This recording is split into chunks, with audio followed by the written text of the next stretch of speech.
Today will be, as we said, a rehash of one of the first episodes of the Seerah, and that is the genealogy of the Prophet ﷺ.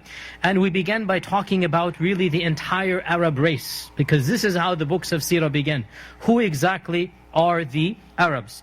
And there are many theories, and the fact of the matter is that there is nothing that is quote-unquote scientific. These are all legends that the Arabs have basically transferred down generation to generation, and this is the standard narrative. The standard narrative goes that the Arabs can be divided into two broad categories. The first of them are the extinct Arabs, Al-Arab al-Ba'ida, they're gone, the extinct Arabs. And these are also called the ancient Arabs. And these are the earliest civilizations known in the land of Arabia. The earliest human civilizations known. And the Quran mentions some of them, such as Thamud and Ad. And there were other tribes as well. And so these civilizations, they no longer exist, obviously, and their progeny, according to the majority and dominant opinion, and we'll come to another opinion, has been completely exterminated. That Allah subhanahu wa ta'ala basically exterminated all of them.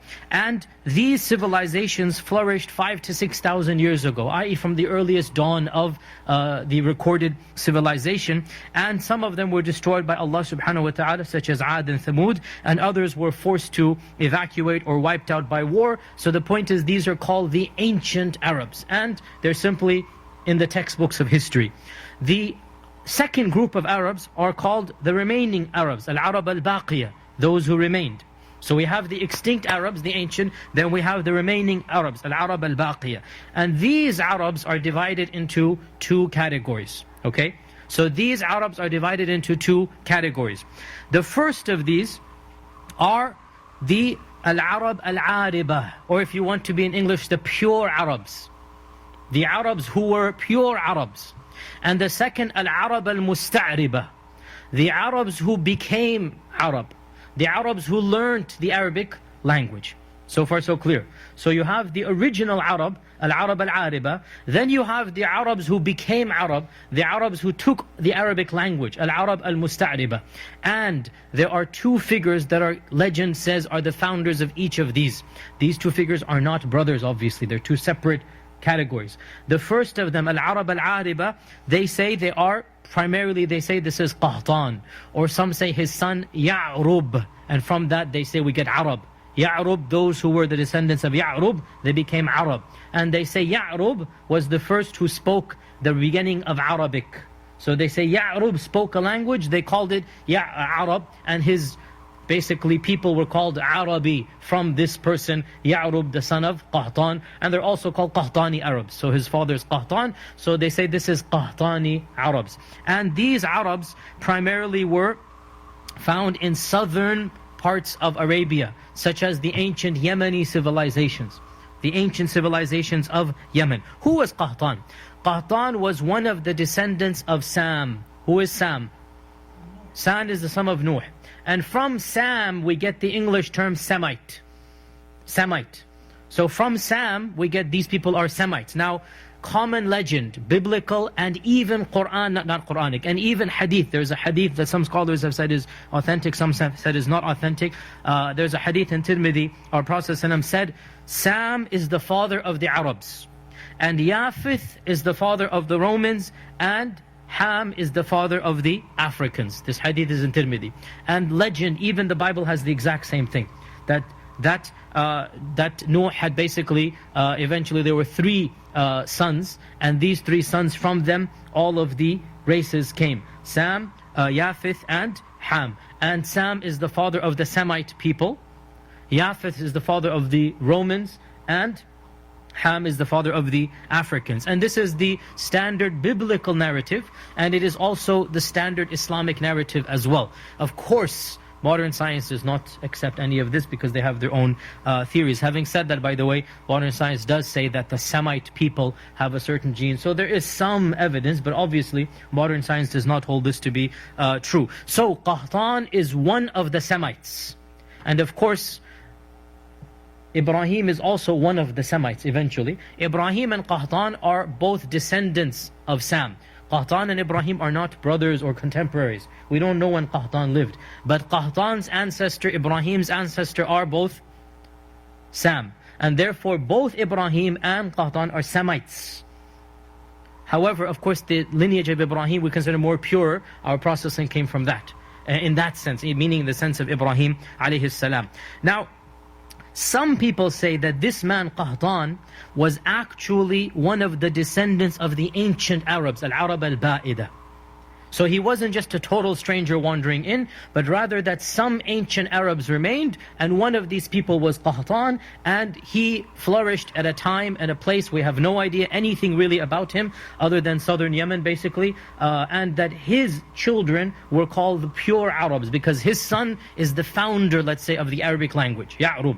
So Ya'rub is the founder of the Arabic language. Now, as I said, we do not know when Qahtan flourished. By the way, Imam al-Tabari said that Sam has two different branches. One of them goes to Ibrahim and another goes to Qahtan. And other people say, other scholars say that Qahtan is of the descendants of Hud alayhi salam. Hud, and of course Hud also is one of the ancient Arab al-Ariba. But the point is we don't know when he lived, and most likely Qahtan was predating Adnan by many centuries. Who is Adnan? That's the second category of Arabs, and these are the Arab al-Musta'riba, the Arabs who became Arab. Okay, so once again, two large groups, the Qahtani Arabs and the Adnani Arabs. And all the Arabs are familiar with these two big branches. These are the two mother branches. The Qahtanis are those who lived in Arabia from the ancient times after the destruction of the first Arabs. Clear? Very ancient times, but not from the earliest times. That's Al-Arab al-Ba'ida. So then who are the Arabicized Arabs? The Adnani Arabs? These Arabs are of the descendants of Ismail. One of the descendants of Ismail, Allah knows how many generations down, his name was Adnan. And Adnan, obviously, where does his lineage come from? It goes back to Ismail, the son of Ibrahim. And where was Ibrahim living? In Arabia? No, where was Ibrahim living? Iraq and Sham. Iraq and Sham and Palestine now, right? Ibrahim is from up there. So they say therefore that these Arabs, Adnan basically, are musta'riba. They acquired the Arabic language because Ibrahim was not speaking Arabic. He was speaking ancient Semitic language, which is the mother of Hebrew and Arabic. Some language that is neither Arabic nor Hebrew. It's some ancient Semitic language. However, most likely it is closer to Hebrew than it is to Arabic. Most likely, this language that Ibrahim spoke is closer to ancient Hebrew than it is to Arabic. So where did Arabic come from? The Qahtani Arabs.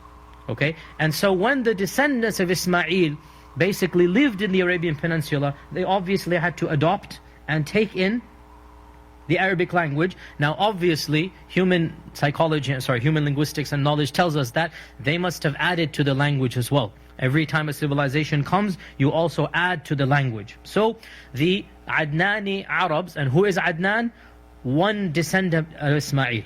How many people between Adnan and Ismail? We'll come to that, but very simplistically, we do not know.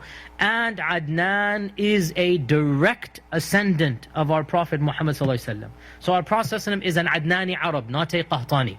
He is an Adnan, he has to be Adnani, because Adnan is of the sons of Ismail alayhi salam, and our Prophet ﷺ is the 20th grandchild of Adnan. So between our Prophet and Adnan is exactly 20 generations. And by the way, for the Arabs here, so Adnan, one of his great-great-great-great-grandchildren was Mudar, and his brother was Rabi'ah. So Mudar and Rabi'ah are the two main branches of Adnan. Footnote here, there is an entire science of classical Islam, which is one of the rarest sciences alive to this day, and that is the science of Ilmul Ansab, the science of lineage. That people literally memorize every one of these branches and trees and whatnot, and that is a science that the Arabs prided themselves on. And anybody who was knowledgeable of Ansab was considered to be what we would consider a well-educated man. He's read all the classics. In those days, what are the classics? It's the Ansab, is the lineage and genealogy. So our Prophet ﷺ is of the descendants of Adnan. When did Adnan live? I did as much research as I could find here.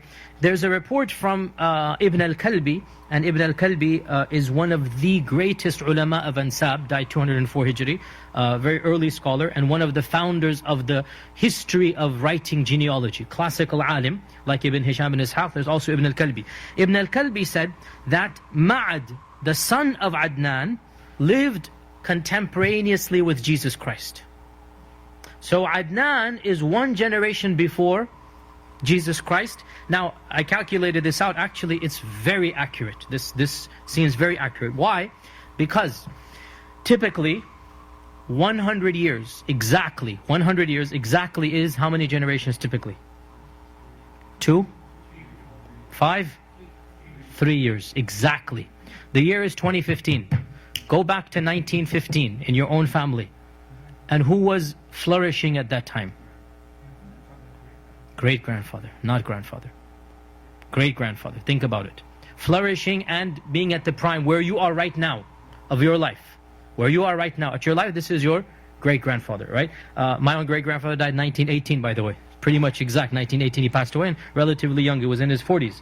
And basically is exactly what I'm going to be in a few years as well. But inshallah, I hope I don't die in a few years. But the age is pretty much the same, inshallah ta'ala. The point being that if you do the math, what was the time difference between Isa and our Prophet ﷺ? Quickly, everybody should know.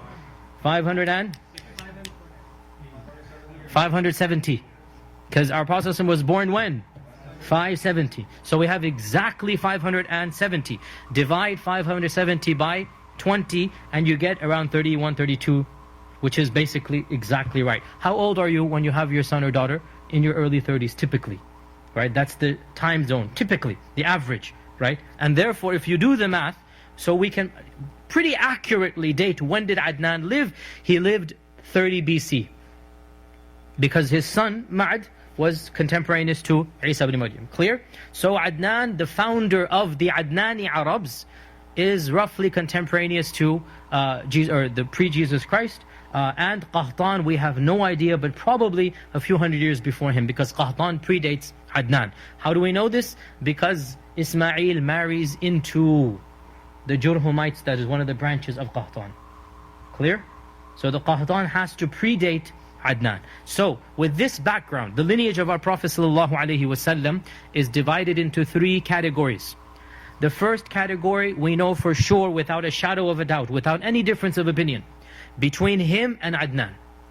This is set in stone. Everybody agrees. How many generations? 20. Set in stone. Everybody knows, everybody agrees. Memorized. The second category is that we can try to glean some knowledge from pre-Islamic sources, but we don't have anything concrete. And this is from Adnan to Ismail. From Adnan to Ismail. Now, we cannot have any information from the Jewish and Christian sources about this period. Why? From Adnan to Ismail. Why?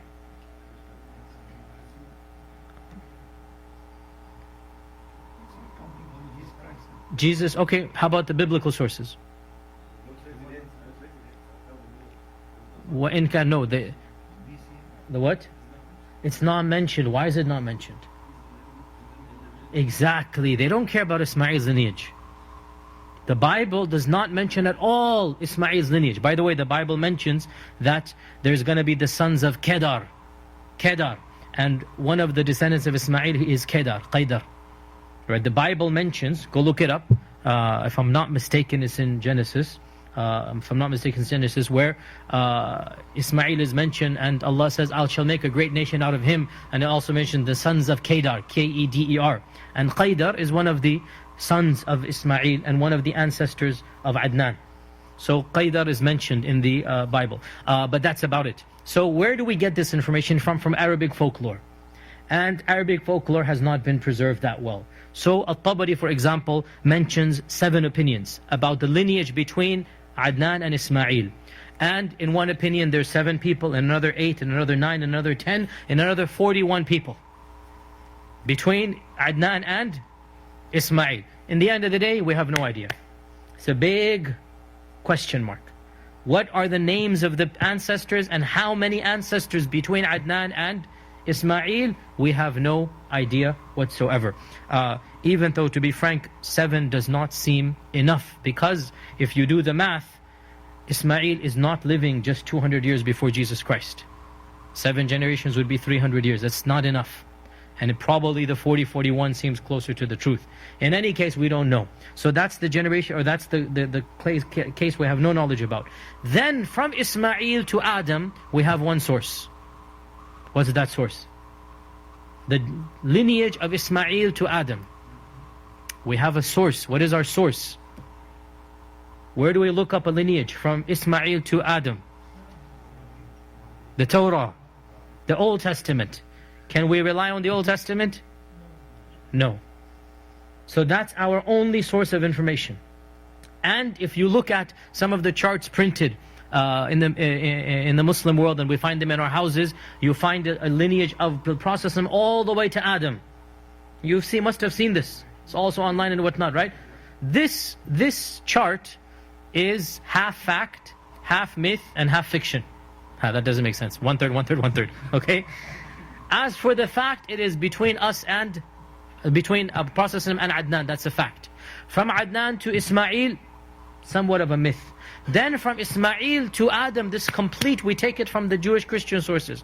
We don't have anything in our tradition about the lineage between from Ismail and Ibrahim all the way back to the Prophet Adam alayhi salam. And if you look at this chart and count the numbers, you will find exactly 55 generations between Adam and the Prophet sallallahu alaihi wasallam. And this fits in perfectly with the Jewish calendar of around 6,000 years. Because the Jews and the Orthodox, or the fundamentalist Christians, the Orthodox Jews and the fundamentalist Christians believe that we have been around for how many years? 6,000 years. And this genealogy kind of sort of fits in perfectly to that narrative. Of course, this is highly problematic in light of modern science, in light of archaeology, in light of human remains, in light of cave paintings. I've gone into this tangent multiple times right here from this platform. I'm not going to go into them again, but the fact of the matter is that we can carbon-14 date humanity pretty clearly for tens of thousands of years. We have paintings in France, we have Aborigine structures going back 30,000 years in the minimal. 30,000 years, this is like literally set in stone, carved in stone. It's not a pun. We have carved in stone images. We have a handprint of a famous cave that was uncovered in France. The artist left his handprint on there, and it was a cave that was basically blocked off, and it was discovered a few years ago. Famous, and there's a National Geographic documentary about this. He left his handprint over there. You can carbon-14 date. The cave was cut off because there was an avalanche and it was sealed completely. Then it was discovered a few years ago. You go back, you see the remains of the fire. You see the remains of the painting, the carvings. The animals shown no longer exist in the world. Right, so it's a bizarre, amazing. This goes back 30,000 years. These are Homo sapiens. These aren't some Neanderthals or some Cro-Magnon. These are Homo sapiens, us. The hand, even the guy who was there literally put his hand there and he showed this is the same size as us, everything. The point being that clearly 6,000 years does not make sense from a scientific perspective. And I've said this before, I'm not going to go into it now in a lot of detail, but we as Muslims do not have to believe the 6,000 year timeline. Our tradition does not tell us to believe in 6,000 year timeline. We have no problem extrapolating back 20, 30,000 years as long as science tells us. And if we were to do this, then we have to say that this lineage that is shown between Adnan and Ismail and between Ismail and Adam has to be wrong, because there must be more people. Cannot just be this small lineage. And there are evidences to this as well. Imam Malik ibn Anas was told about a human being in his time who could trace his lineage back to Adam alayhi salam. And Imam Malik said, and how does he know? Who told him this lineage? He denied this. And he said that, how about to Ismail? And Imam Malik said, even this I doubt. That it's not, how would somebody know his lineage back to Ismail alayhi salam? And there's also a hadith in it, a hadith regarding this in Mu'jam al-Kabir of al-Tabarani, which has some slightness in the chain, that the Prophet ﷺ heard somebody saying his lineage back to the Prophet Nuh, in which the Prophet ﷺ, when he heard this lineage, he said, كَذَبَ النَّسَّابُونَ. These people who are putting this lineage have lied. The genealogists have lied. Then he recited the verse in the Qur'an, Surah Furqan, I believe. وَقُرُونًا بَيْنَ ذَلِكَ كَثِيرًا. And there were kathir, many generations between them. So, it is as if, now the hadith is slightly weak, if we say it's authentic for historical reasons, meaning when it comes to history we can be a little bit lax and accept incidents, but it's not authentic as a saying of the Prophet. But it makes sense, to be honest. Allah says in the Quran, وَقُرُونًا بَيْنَ ذَلِكَ كَثِيرًا.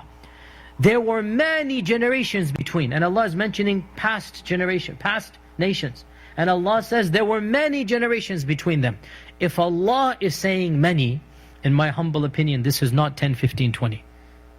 For Allah to use the word kathir, it doesn't mean, in my opinion, it's just like, it doesn't make sense that this is just 7 people between Adnan and Ismail, or 10 people between. It seems to be a little bit more than this, right?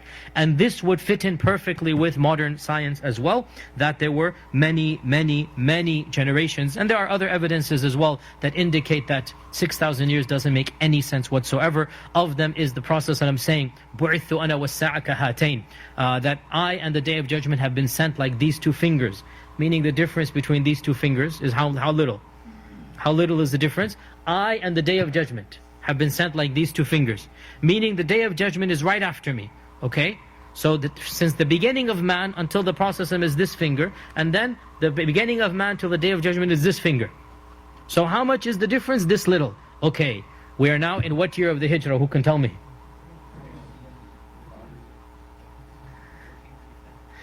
People have opinions about which year we are in the Hijrah. 1437 now. 1437 now. MashaAllah, our young brother is right. 1437. So 1,437 years have gone by and we're still not here. And we don't want to be alive when this year comes. Right? So if this little amount is 1,000 years, how about then the rest of the finger? Doesn't it kind of make sense to stretch it back to more than just 6,000 years?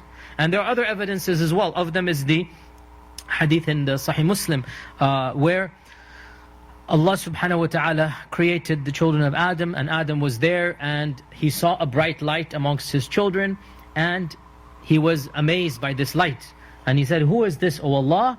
And Allah said, "This is your son Dawood.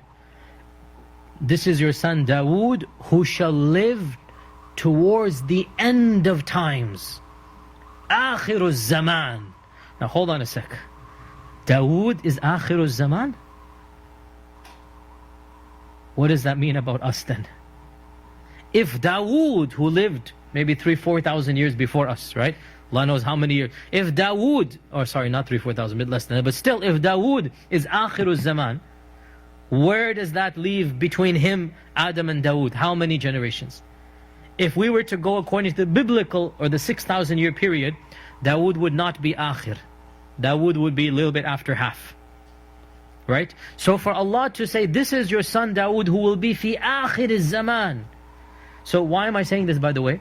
Because in my humble opinion, the evidences are very clear for me, but these are not certain evidences. They're not qat'i, they're dhanni, that the 6,000 year timeline is not Islamic.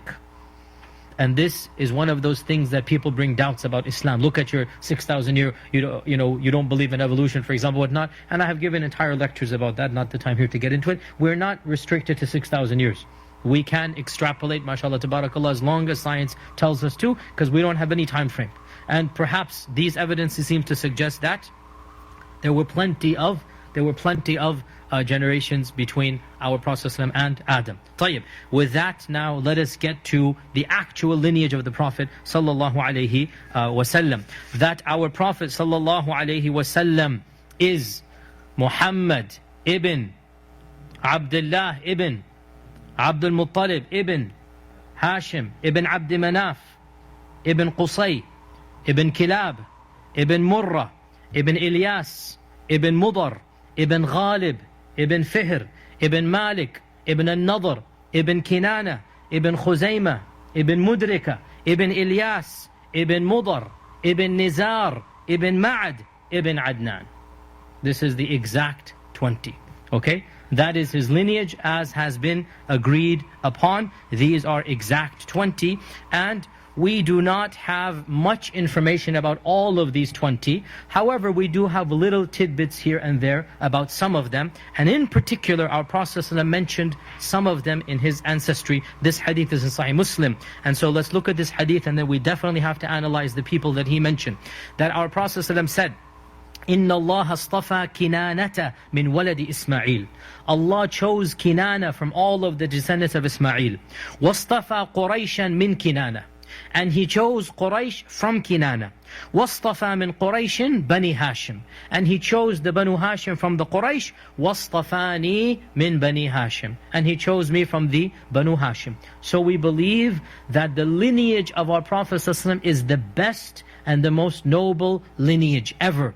That nobody had a more noble lineage. And this was very important, especially for the Arabs of his time. Because for them, everything depended upon lineage. Everything.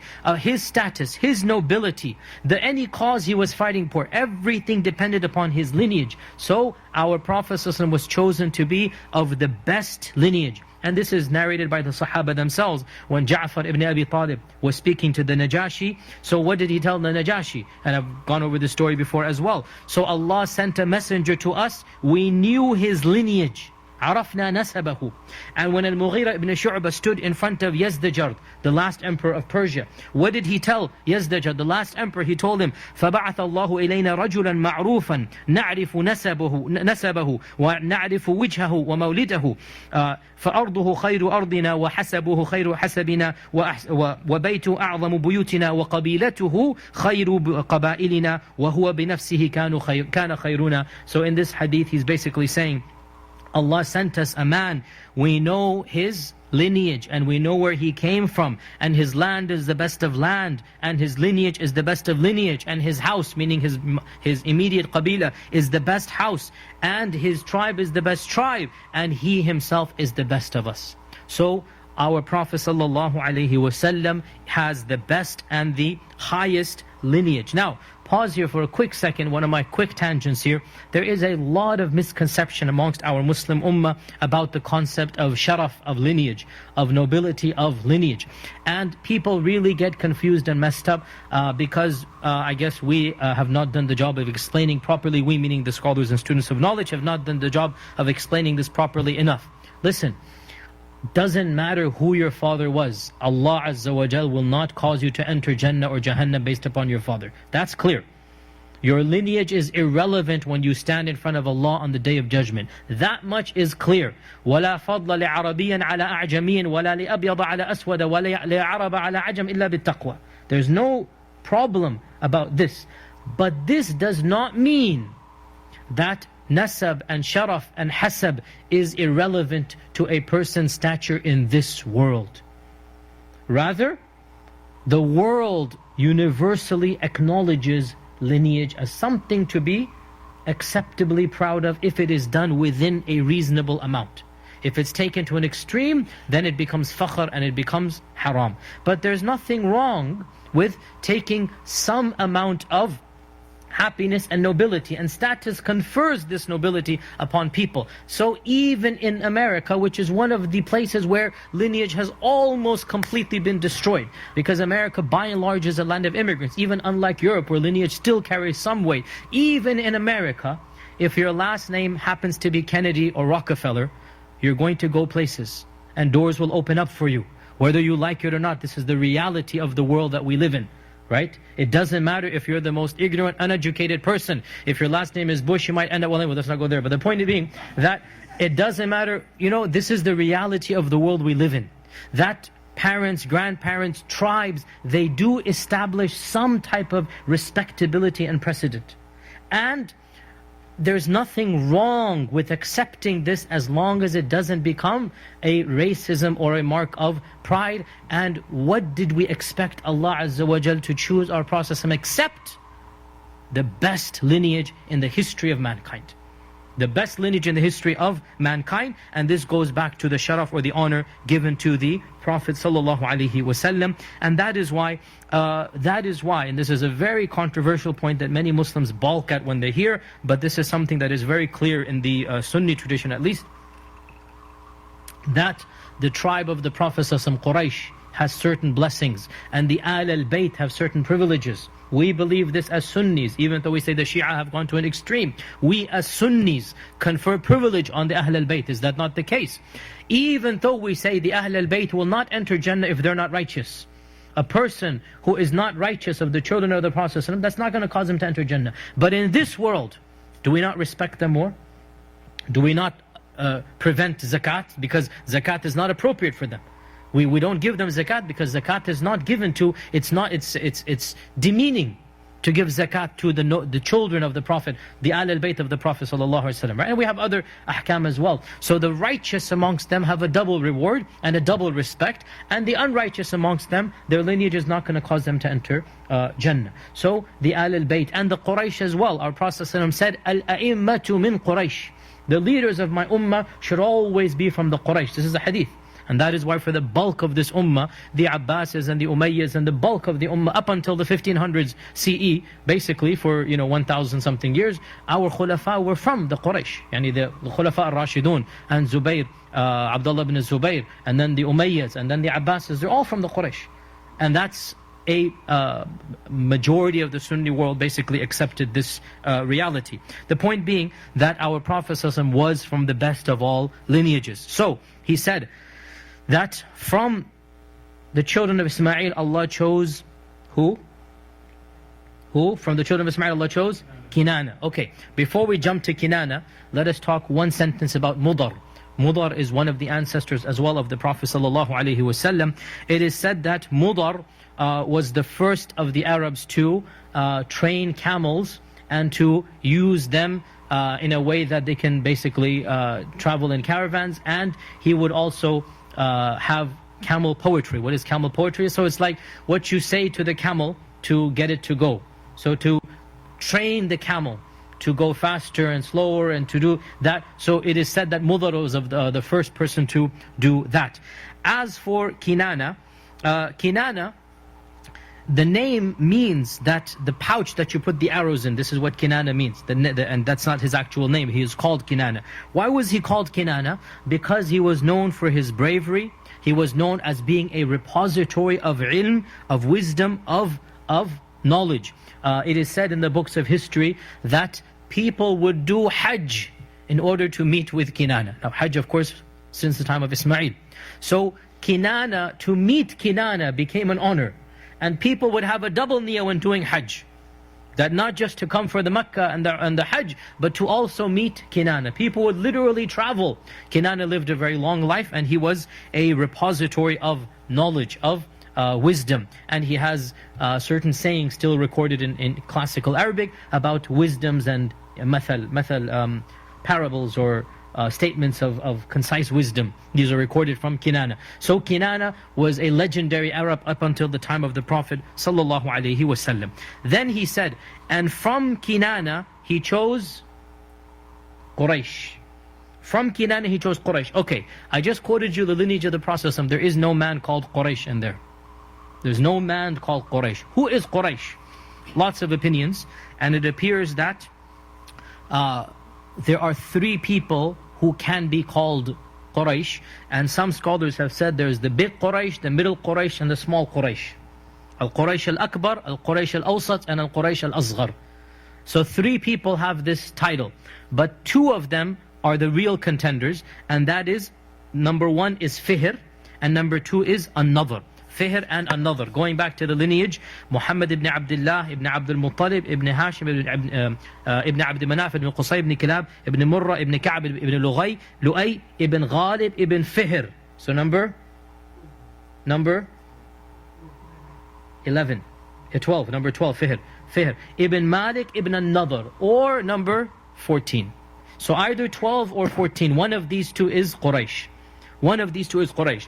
And they say that An-Nadhr is the big Quraysh and Fihr is the middle Quraysh. And Qusay, who is 5 generations, is the minor Quraysh. So three people had a founding role in the tribe of Quraysh. But the actual descendants of Quraysh, the actual tribes of Quraysh, all of them combine at Fihr. and Fihr is the 12th. 12th. So the stronger opinion, the one person who combines all the tribes of Quraysh, and one simple fact here, that the 10 who were promised Jannah were all Qurashi. They were all Qurashi. Who is the one ancestor, the closest ancestor? It's Fihr. The 10 people who were promised Jannah, Ashara Mubasharun, if you go back to their lineage, you keep on going, it's actually Fihr where they all combine. So, the 10 people combine at Fihr, so therefore it seems to be Fihr is the person who is Quraysh. And all of the tribes of Quraysh, how many tribes of Quraysh were there at the time of the Prophet ﷺ? Probably around 12 or 13 sub-tribes. So you have the Banu Hashim, the Banu Zuhra, the Banu Makhzum, all of these tribes we've kind of talked about here and there, the Banu Umayyah, the Banu Abd Shams. These types, they're basically around 12 or so tribes, and they all go back to Fihr. So Quraysh, what does it mean therefore? This is a laqab, a name. It's not his, it's a title, not a name. What does Quraysh mean? A number of opinions once again. One opinion is that Quraysh comes from the term to trade, because the Quraysh were involved in trading. Another opinion is that Quraysh yaqrishu comes from gathering together, because the Quraysh were in different areas and one of their ancestors combined them in Mecca. We'll come to the story very briefly. And a third opinion, which is narrated in Tabari, that Quraysh comes from conquering, because there's a story, a long story, where one of the Quraysh basically conquered, or long story, and then they say this is why he is called Quraysh, that Quraysh will conquer other tribes. Whatever the point, whatever the meaning is, this was the laqab that stuck with Fihr. And so the descendants of Fihr are called Qurashi.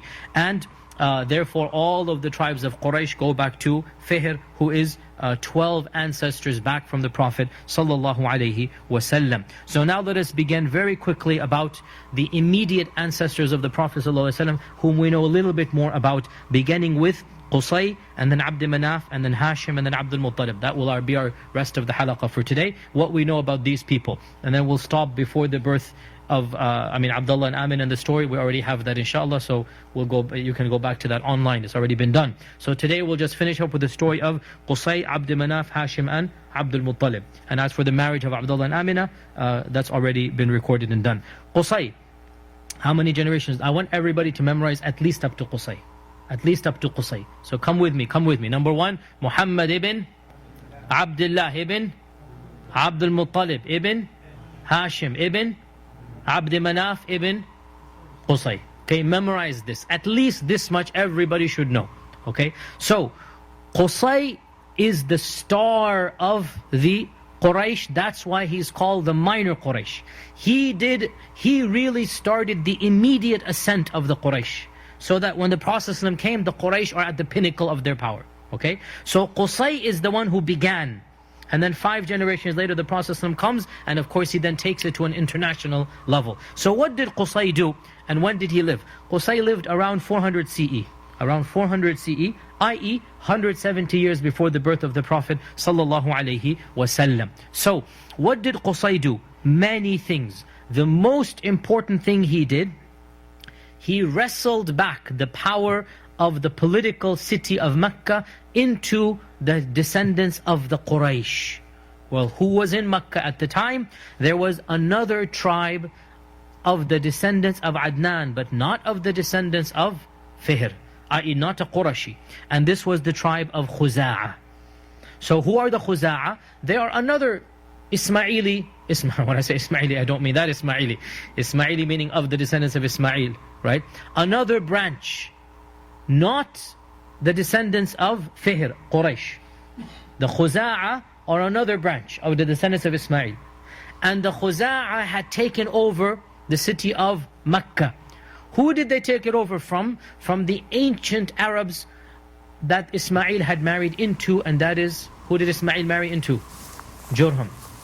So Ismail had married into Jurham. Jurham stayed for a while. They began doing bad things, overtaxing the people. So the Khuza'a overthrew them and kicked out everybody, including Fihr's descendants, i.e. the original Quraysh. So where were they living? They were living in small encampments, in small dwellings outside of Mecca, i.e. not in the city of Mecca, but traveling distance from Mecca. So, Qusay, in a long story mentioned by Ibn Ishaq, managed to win over the tribe of Khuza'a, the chieftain of the tribe. How did he do so? By a very smart tactical move. He married his daughter. So the chieftain of Khuza'a, he had sons, he had daughters. Qusay managed to marry one of his daughters. And he then demonstrated his skills over and above the sons even of the chieftain of Khuza'a. And therefore when the father died, now he's in the family, he's a son-in-law. The people wanted Qusay over the sons. And because of this, he managed to actually go to war with the other tribes, and he called in the descendants of Fihr, i.e. the other Qurayshi tribes. And this is now the gathering. Some people say this is why Quraysh is called Quraysh. Some people say this. He gathered together the tribes of Banu Fihr, and he fought the tribes of Khuza'a. And of course they're very distant cousins, obviously, very distant cousins. But he fought them and he expelled them. So he took over Mecca. So the great-great-grandfather, 6 generations back, close to the great-great-great-grandfather of the Prophet ﷺ, reclaimed Mecca for the Quraysh. Or I should say claimed it, because before that time, until the time of Ismail, there was no. So Quraysh, when did they start their rise to power? In the time of Qusay. Now, what else did Qusay do? Qusay was the one who built the Darun Nadwa, which was the parliament. He was the one who instituted this concept of everybody come and voice your opinion. Then he built the structure that the Prophet himself, exact same area, I'm sure it was not the same building, but the same area of Darun Nadwa. We have mentioned the Darun Nadwa so many times. Who was the one who built it? It was Qusay. He also took custody of the Kaaba, and he assigned responsibilities that trickle down. The responsibility of water, the responsibility of hospitality, the responsibility of diyafa or guests, the responsibility, the keys of the Kaaba. He was the one who made a list of responsibilities. And when he was alive, he had it all.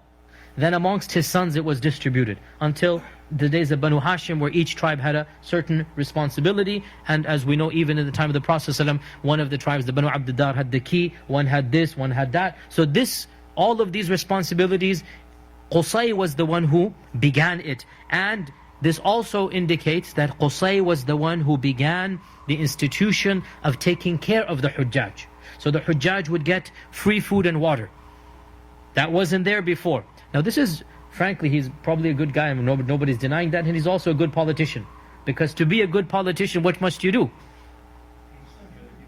So make the people happy. There's nothing wrong with being a good guy and a good politician. I know it's rare, but that's... So Qusay was one of those people, that he wants to please the people, and he's a good person, a hospitable person, and therefore he instituted the entire concept of free hospitality for the Hujjaj. When they come, they are our guests. And every Hajj he would stand and do a fundraiser. And he would say, "Oh people of Quraysh, Allah has given you the blessings of taking care of His house, and the people are coming, and these pilgrims are guests of Allah, and they deserve our hospitality." So they would donate money and food and whatever, and he would then provide for the Hujjaj. And also Qusay would facilitate the actual Hajj rites as well. He would light a fire for the Hujjaj in Muzdalifah. They could then use that fire to take their own, to the local tents. He dug a well to provide water for the Hujjaj. And this water was needed because, we've all done this before, but I'll just reiterate, there was no Zamzam in the time of Qusay. Why was there no Zamzam in the time of Qusay? Go back 1,000 years or however many years that we talked about Khuza'a taking over from Jurhum. So when Khuza'a attacked Mecca, we're talking, Allah knows how many centuries ago. We don't know when this happened. This is probably, we're going back a little bit after the time of Jesus Christ. I mean, this is like 400 years before the Prophet ﷺ. We don't know roughly when. When Khuza'a attacked Jurhum, and Jurhum realized they're going to lose, they did a very dastardly deed. They buried the well of Zamzam. They destroyed it and they buried it. And no matter how much Khuza'a tried, and they tried and tried and tried and tried, they could not find the well. They just keep on digging and nothing is happening. They could not find the well. Of course, Allah will, they would not find it. So, for over 300 years at least, the people of Mecca were forced to get water from other sources. Now they cannot leave, this is the house of Allah. They're also accustomed to living there. Once you become accustomed to living, then you bear with it, right? So they cannot leave. So they had to dig wells far away and bring the water in. They would have mountain collecting ways to do that. So they had a very tough time. But they eked out an existence without water. And Qusay also, of the things that he did, he was buried at Hujun, and Hujun is the famous graveyard of Mecca. He was the first person to be buried over there. And to this day, Hujun is really one of the most famous graveyards of Mecca. He was the first person, he's still buried there to this day. His son Abd Manaf, his actual name was Mughira, and Manaf means that which is raised, so they would give other names to Allah subhanahu wa ta'ala. And Abd Manaf was known for his handsomeness and his leadership skills. He became famous even in the lifetime of Qusay. Abd Manaf was handed many responsibilities and he was beloved to the people. His son Hashim is of course where we get Banu Hashim from. And Hashim is not his name, it is his title. His actual name is Amr. His name is Amr.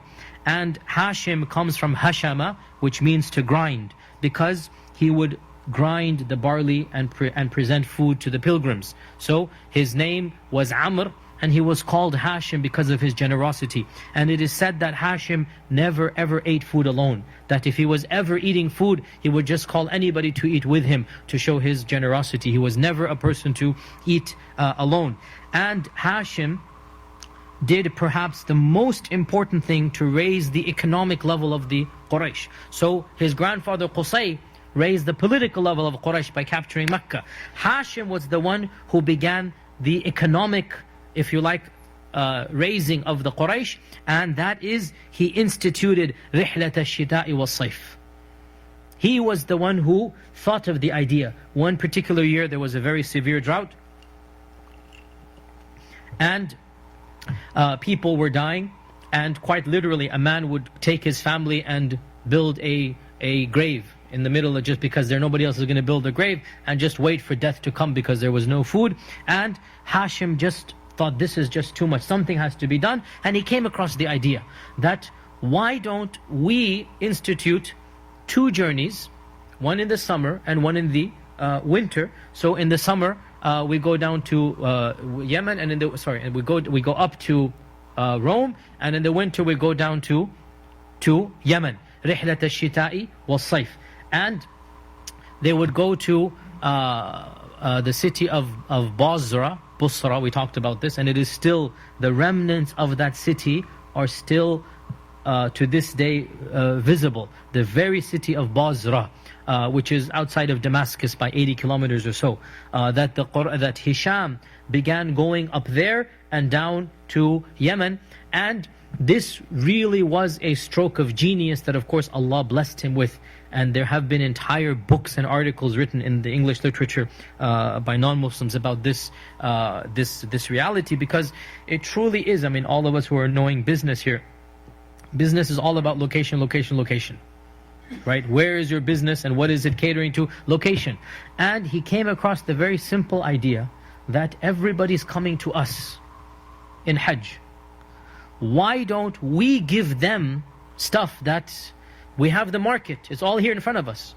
The people are there. Why don't we sell them the merchandise they'll need? Where do we get the merchandise from?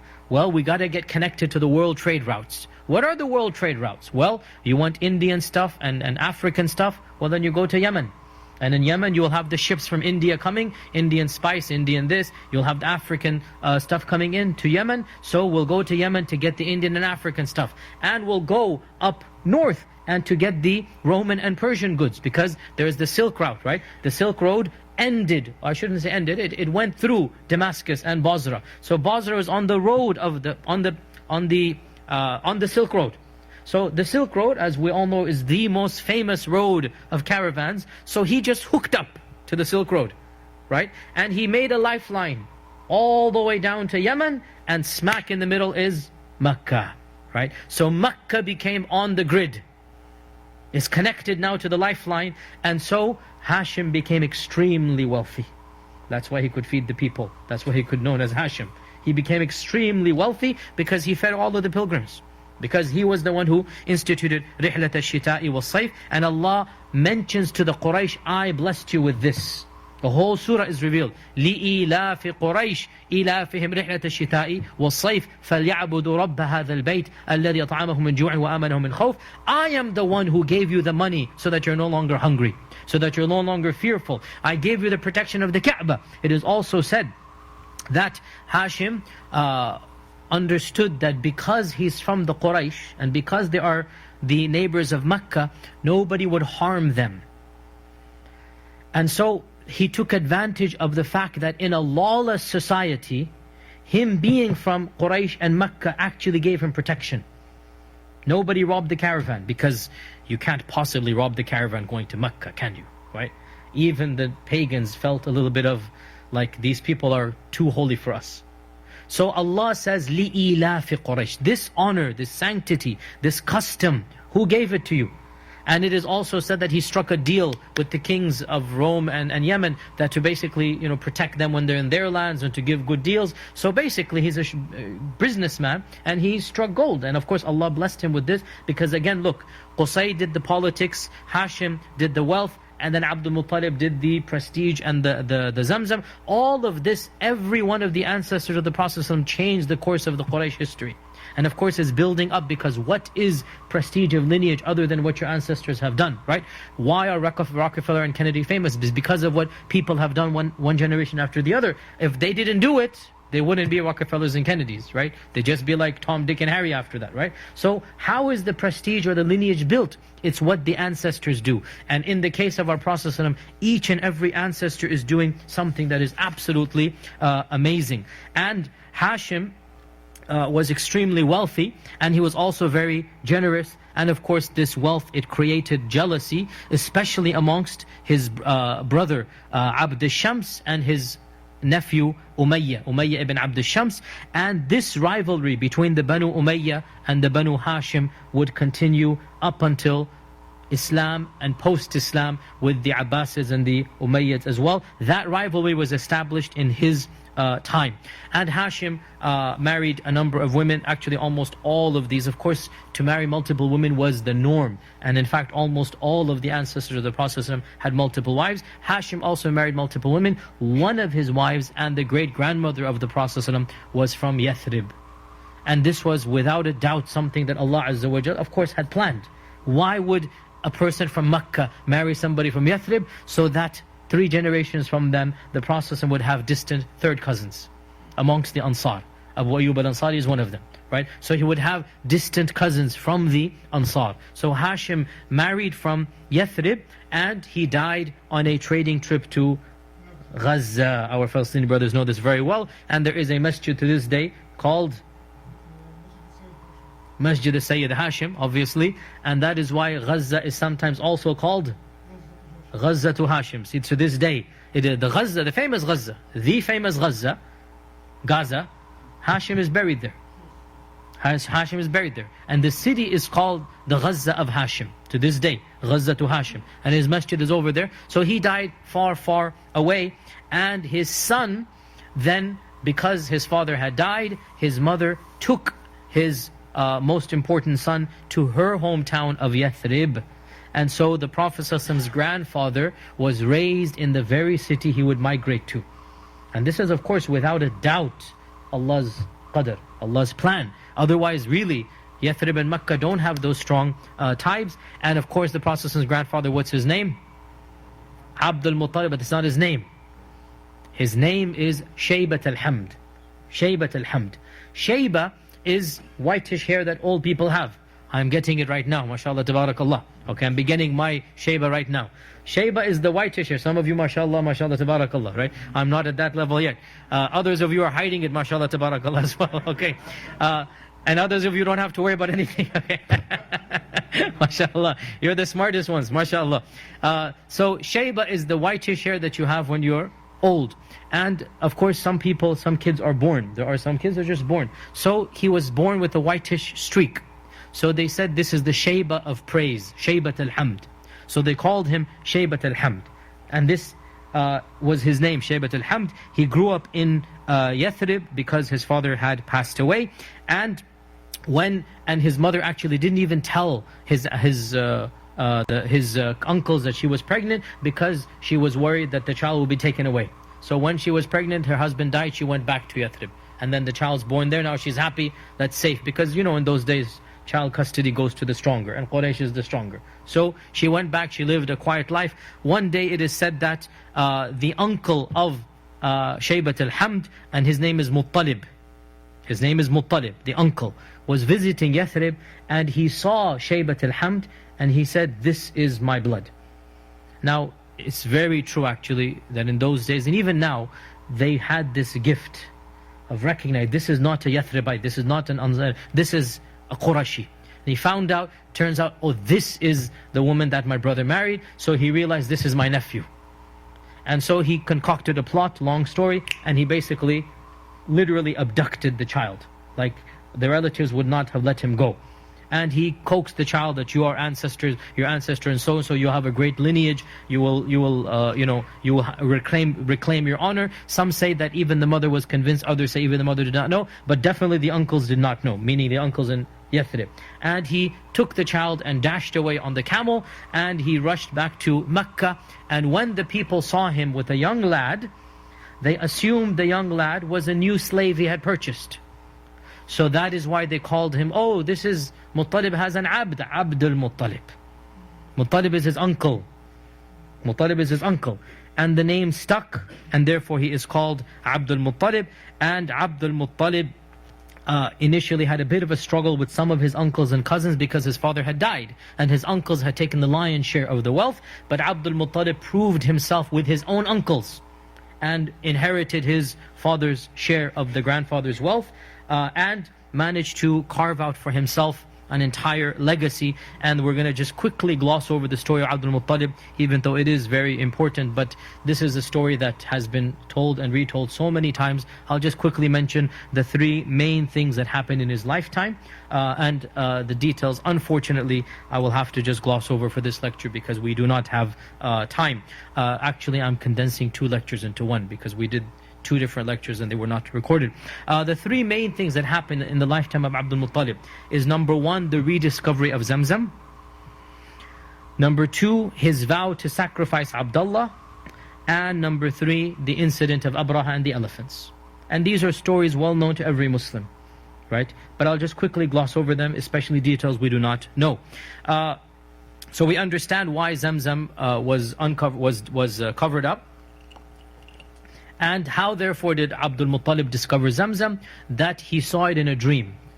Allah showed him in a dream that if you go to such and such a place, next to this idol, between that stone and marker, because there was idols around the Kaaba, if you go to this place and you dig, you will find Zamzam. Initially he ignored the dream, but he kept on seeing it, until finally he realized this is from Allah. And so at the time he only had one son, Harith, and Harith is his oldest son. And so his kunya is Abu al-Harith. Abdul Muttalib's kunya is Abu al-Harith. And so he took his one son and himself, and he took a shovel and an axe and began digging. And the Quraysh, of course, are mocking him. You think you're going to discover Zamzam after we haven't found it for 300-400 years? And he kept on digging until he struck something far more precious than gold, far more precious than oil. He struck water. And as we all know the story, when the water began bubbling up, the Quraysh surrounded him, his own relatives, and they said, this is our property now. And he refused, and he said, no, I discovered it, I have the rights. Now again, it's not as if he's not going to give them water, but there comes power and there comes prestige by claiming this. Both power and prestige. And he knows this. And they surround him, and war is about to break out. This is a civil, not a war, but a scuffle that might lead to death. And that's when he makes a vow to Allah that, oh Allah, if you ever give me 10 sons to defend me, then I promise I'll sacrifice one for you. That's when he does this. But they don't want to fight him. And so they agree to go to a fortune teller who is their priestess. So of course their religion is paganism. Who is their sheikh, who is their elder? It's a priestess far away. That's the senior most pagan, whatever, the Hindus have their pundits, whatever, so they have their hierarchy. So they agree they will go to such and such a lady. And On the way there, they get lost actually, and they're about to die. On the way there, all of them, they were all cousins and relatives, they're about to die, so much so that Abdul Muttalib says, each one of you should dig his own grave, because we're too weak to bury the graves, to bury each other. So they dig their own graves. And as Abdul Muttalib is digging his own grave, he strikes water again. And so his cousins and distant Quraysh said, this is a sign from Allah that the water is yours, because this water saved us. So without going to the priestess, they then come back and they voluntarily gave the rights of Zamzam to Abdul Muttalib. And then of course, as we all know, eventually Abdul Muttalib has how many children? How many children does Abdul Muttalib have?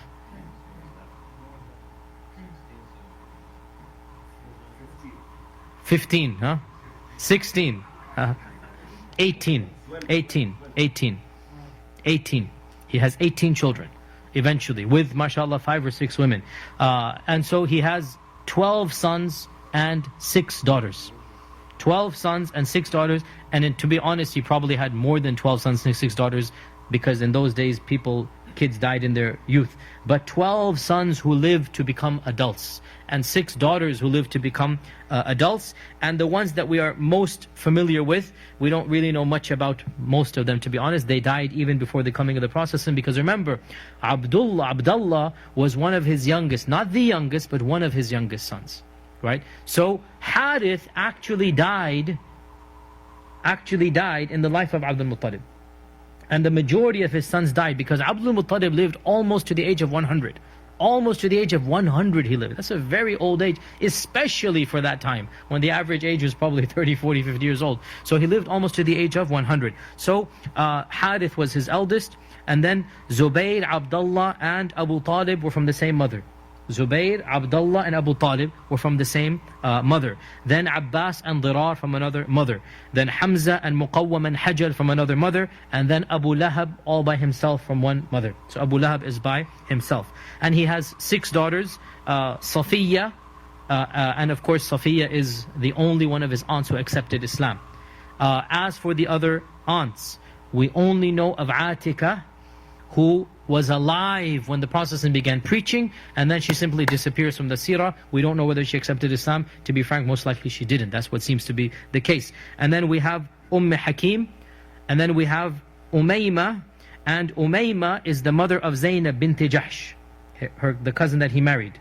Zaynab bint Jahsh, how was she a cousin? Through Umayma. So she was his father's sister's daughter. Okay? And then we have Arwa and Barra. These are the 6 daughters of Abdul Muttalib. So we all know the story. I'll quickly gloss over it, that when all of these sons reach adulthood, he tells them to vow, and he says, look, I'm a man of my word, Allah bless me, and I have to give one of you up to Allah, to sacrifice you. And that's when, as you know, he took Abdullah in front of the Kaaba, and the Quraysh said, you cannot do this, he is the most beloved. Abdullah was probably 17 at the time, 16 or 17, and so they said, you know what, why don't you go to such and such priestess, another of their elite priestesses, and see if there's a way out. And that is when the 100 camels was instituted. As you all know the story, I'll quickly gloss over that one. And this is when the life of a person became equivalent to 100 camels, which is still the Sharia to this day. That if you do a manslaughter or accidental murder or accidental manslaughter or intentional murder, you have to pay 100 camels as blood money to this day. And if you want to do the modern equivalent, you literally calculate the cost of a camel in US dollars, that's what the Sharia will say, and then you then put that price and say that's the cost of a person's life if you accidentally kill somebody or whatnot. Where did this 100 camels come from? It comes from this incident that the Sharia came and then confirmed it, that this is the price of one man, 100 camels. And then the third and final story, which is the story of Abraha, and our quickly final story inshaAllah ta'ala, and that is that Abraha was the governor of Yemen under Najashi. So Najashi, not the same Najashi as the one that the Prophet Sahaba emigrated to, but his father. That Najashi had conquered some areas of Yemen, and he had sent his governor, and his governor's name was Abraha. So Abraha was the governor of the Najashi in Yemen, and he saw his people every year go north. So he said, where are you guys going? So they said, we have to go do Hajj. We have to go do Hajj. He said, why? What is there? He said, there's the house of Allah. So he said, I will build you a house that is far better than any of your houses, and you will come for Hajj under here. So he built a massive cathedral, because they were Christians, and it was out of glass and out of, can you imagine in Arabia to bring stained glass? Because they had access to these architects and whatnot. And he built a cathedral in Yemen, the likes of which he thought would become the biggest temple of Christianity in the entire Arabian Peninsula. And he then said, all of you have to come over here, rather than going to up north to the Kaaba. And when one of the Bedouins heard this, he went there, but he went there to relieve himself, number one and number two, right? And he went there and he did that. And he became so angry, Abraha, that he said, as revenge, I will destroy this house, so people must come to my house. And that is why he gathered together his army. And of course, because they were from Abyssinia, so they had elephants. Otherwise, elephants did not live in the Arabian Peninsula as natural beasts over there. But because he was from Africa, so he had a group of African elephants. And of course, the people of Africa had trained the elephants to be instruments of war. And this was when he marched to the Kaaba, and he went with his army of around, they say, some say 8 and some say 20 elephants. And the chief elephant, by the way, his name was Mahmud. Mahmud was the name of the chief elephant. And it is also said that he hired a Arab guide to take him to the Kaaba. And this guide, his name was Abu Rughal. Abu Rughal. And Abu Rughal became infamous for treachery, because to trade your honor for money and to lead Abraha through the ways to get to the Kaaba. And so there's an expression in Arabic which I don't think the Arabs still use. They say, more treacherous than Abu Rughal. I don't think you have this anymore, right? Okay, so this was common at the time of the Prophet, and later on, this was a classical Arabic saying, more treacherous than Abu Rughal. Abu Rughal is this person from that example. And Abraha came with the entire army. As you know, when he got to Mecca, he captured the livestock of Abdul Muttalib, over 200 camels and sheep, which by the way shows you Abdul Muttalib is a rich man now. Times have changed for the Quraysh, mashallah, money is flowing in. And you all know the story that Abdul Muttalib came, and this is where we read the description of Abdul Muttalib, that he was a tall man, 6 foot tall, maybe huge, far taller than any of the other Arabs. And he was handsome and admirable. And there's no denying, and this is scientifically proven as well, that those people who are handsome, or women who are beautiful, they actually get leadership positions. This is a scientific study. The qadr of Allah Azza wa Jal, you just automatically give respect or whatnot to people who are looking better. And Abdul Muttalib was one such person. Very handsome, very strong, very tall. He looked like a leader. So much so, it is said, when he entered into the tent, that Abraha was in awe of this man. So tall and handsome, he actually stood up from his chair and sat down on the floor with Abraha as a manner of respect. That Abraha, the chieftain of Mecca, has come. And he said, as you all know the famous story, I'll go quickly over it, that he said to he said to Abdul Muttalib, I have no problem with you. You just get out of the city and I'll destroy your house. And I have no problem with you guys. There's nothing personal. I just want to destroy your house of worship. It's nothing against you. And that's when Abdul Muttalib said, I didn't come to you to talk about the house. I didn't come to you to talk about the Kaaba. I came to you to talk about my camels. And this is when Abraha lost all respect for Abdul Muttalib. And he said, I have come to destroy your holy house, and you're coming to talk to me about your camels. And by the way, this shows us, subhanAllah, that even though Abdul Muttalib didn't come back with the right punch, he didn't come back with the one-liner yet. But what does it show? When you stand up for your principles, people will respect you. Even though both of them are different religions and pagans, but still, Abraha thought Abdul Muttalib is going to argue about his house.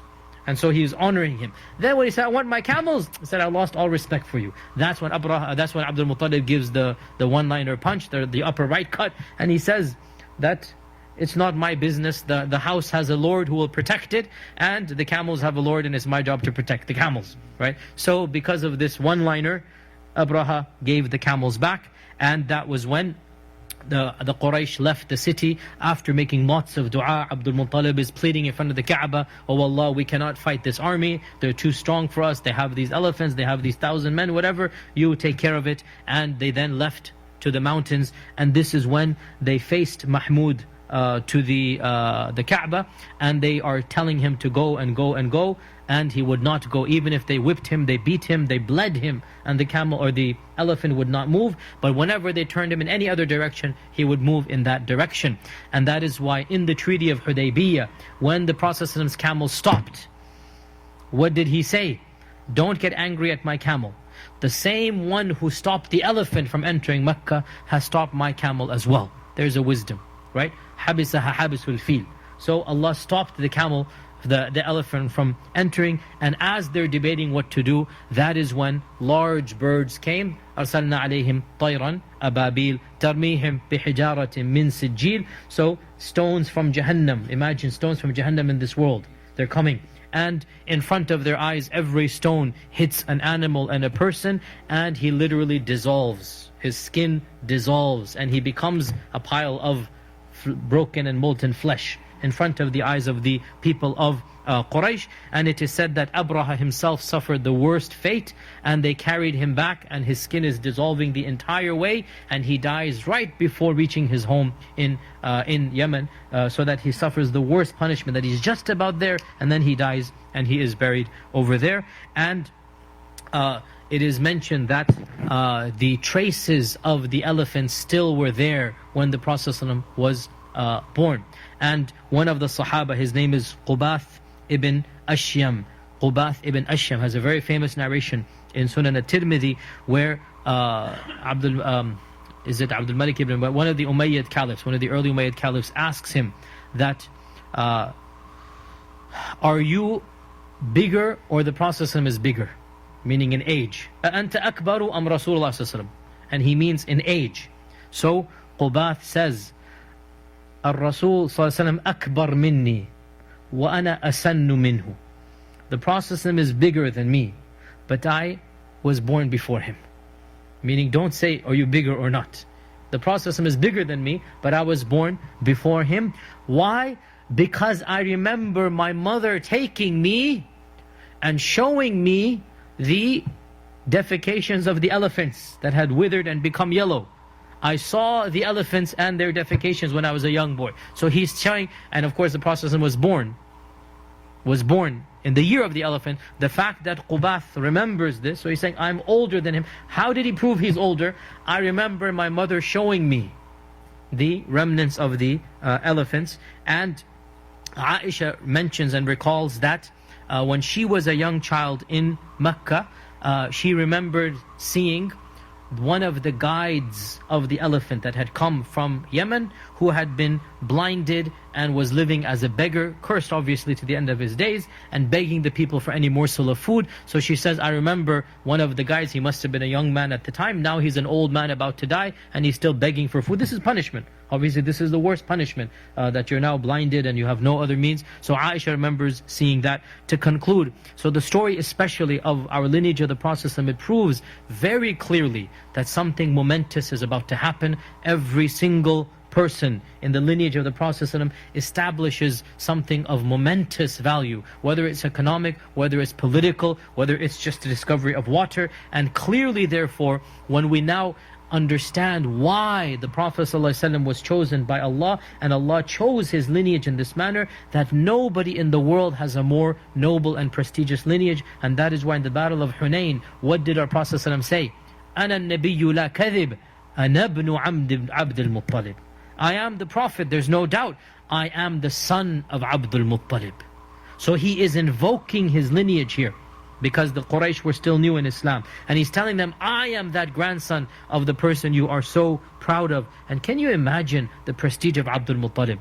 That it is under his leadership. He makes dua to Allah, and Allah sends the birds of Ababil, and he discovers Zamzam. And so this prestige of Abdul Muttalib, there was no chieftain in all of Arabia as prestigious as Abdul Muttalib, not just because of him, but because of his father and grandfather and great-grandfather.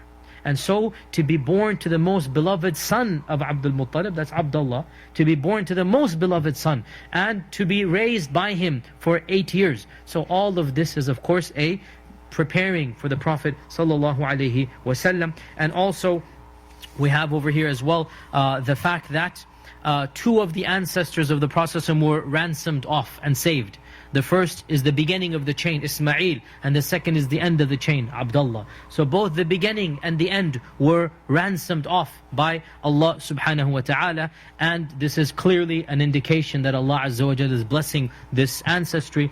And the fact that there's also some hidden wisdom here, some semi-mystical wisdom here, that we have a Christian attacking a pagan, Abraha attacking Abdul Muttalib, and the Kaaba is the subject of attack, and neither of them is able to defend. In fact, the one is attacking and the other cannot defend. And Allah defends the Haram. And who was living in the Haram at the time? Amina, and she must have been pregnant with our Prophet ﷺ. So quite literally, because he's born in the same year, a few months later, so this means Amina, when the incident of Fil takes place, our Prophet ﷺ is literally in the womb of Amina. So there's a huge symbolism here, that Allah Himself protects not just the Kaaba, but what else? Our Prophet ﷺ. And it is as if to indicate that the mushrikun could not protect the Kaaba. They're not worthy of the Kaaba. So Allah subhanahu wa ta'ala destroyed those who attempted to harm it, because there will come now somebody who will be worthy of the Kaaba. The Quraysh have not been worthy to the level they deserve. So somebody will now come, and that is our Prophet sallallahu alaihi wasallam, who purified it of its idols, who made it the Qibla, and who returned it to the glory that it was, and that is the initial house that Ibrahim alayhi salam